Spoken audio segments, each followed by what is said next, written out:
A ver, ¿a quién no le ha pasado que, leyendo la Biblia, se encuentra con algo que simplemente no encaja? Una contradicción, una historia que como que desafía toda lógica.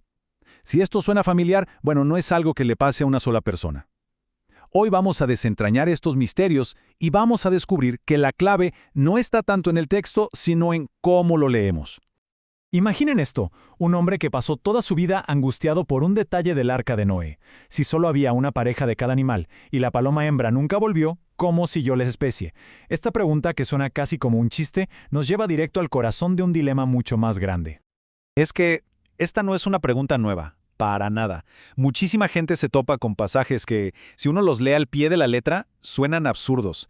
Entonces, ¿cómo se reconcilia la fe con la razón? La respuesta, y esto es lo fascinante, exige que cambiemos nuestra perspectiva por completo. Ok, vamos a meternos de lleno en esto. La gran clave para resolver estos enigmas es dejar de ver la Biblia como si fuera un solo libro, un bloque, escrito por una sola mente.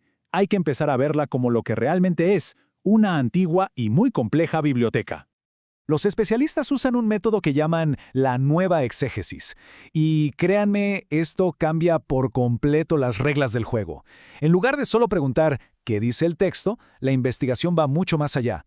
¿Quién lo escribió? ¿Cuándo? ¿Para qué? ¿Y para quiénes? Este enfoque nos permite descubrir la intención original del autor. O sea, esta biblioteca es de una complejidad increíble. Contiene obras de docenas de autores, escritas a lo largo de más de 1000 años. Uno encuentra géneros tan distintos como poesía, historia, profecía, hasta códigos legales. Y lo más importante, cada autor escribía con un propósito y para un público totalmente diferente. Para que esto quede más claro, vayamos a un caso práctico. Justo al principio de la Biblia, en el libro del Génesis, no hay una, sino dos historias de la creación. Y no solo eso, se contradicen entre sí.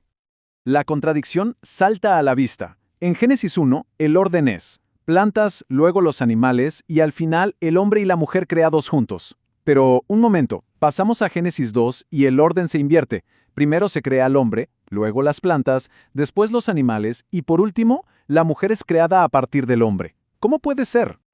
Y aquí está la respuesta, la historia.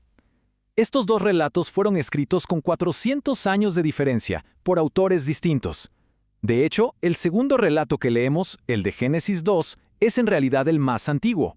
Se escribió en la época del rey Salomón. El primer relato, el que leemos primero, se escribió mucho después, durante el exilio en Babilonia. Es que cada autor tenía un mensaje teológico diferente para su época. El autor sacerdotal, escribiendo desde el exilio en Babilonia, quería mostrar un Dios único, todopoderoso, en claro contraste con los dioses babilónicos, que eran múltiples y caóticos. Mientras tanto, el autor yavista, 4 siglos antes, quería describir un Dios cercano, que moldea al hombre con sus propias manos. No son dos informes científicos, son dos lecciones de fe con propósitos muy distintos. Ok, pasemos a otro enigma fascinante, uno que a muchos les vuela la cabeza: las edades increíblemente largas de los patriarcas. ¿Cómo es posible que Matusalén viviera 969 años o que Adán viviera 930? Pensemos en Noé. La Biblia dice que murió a los 950 años. A ver, desde un punto de vista biológico, esto es imposible. Entonces, ¿hay que creer en algo que la ciencia nos dice que es absurdo? La respuesta es que no, si entendemos el código que hay detrás de los números. Y aquí está el punto crucial. Los números en estos relatos no son datos biológicos, son afirmaciones teológicas. En el antiguo Israel, antes de que existiera una idea clara del más allá, la mayor recompensa por una vida justa era una vida larga y próspera aquí, en la tierra. La lógica detrás de esto es fascinante. A ver, primero, una vida larga era la mayor bendición de Dios. Segundo, los números no eran literales, sino que tenían un valor simbólico profundo. Y tercero, la disminución de las edades era una forma de enseñar que, a medida que la humanidad se alejaba de Dios, su vida se iba acortando. Veamos el caso concreto de Adán. La Biblia da un número súper específico, 930 años. ¿Por qué no un número redondo como 900 o 950? Bueno, porque 930 no es un número puesto al azar. Aquí está la matemática simbólica. En la mentalidad antigua, el número 1000 representaba la divinidad y el 70 la perfección. O sea, al decir que Adán vivió 930 años, el autor está haciendo una declaración teológica potentísima.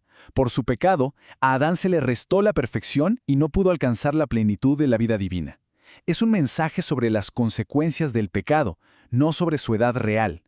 Entonces, ¿qué significa todo esto? Significa que leer la Biblia entendiendo su contexto no debilita la fe, para nada, sino que la enriquece. Nos permite ir más allá de una lectura literal que solo genera conflictos para llegar a una comprensión mucho más profunda del mensaje que los autores querían transmitir. Y esta clave abre muchísimas otras puertas.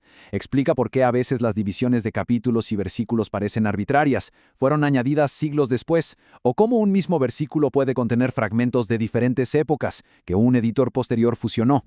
Hay una idea que lo resume todo a la perfección.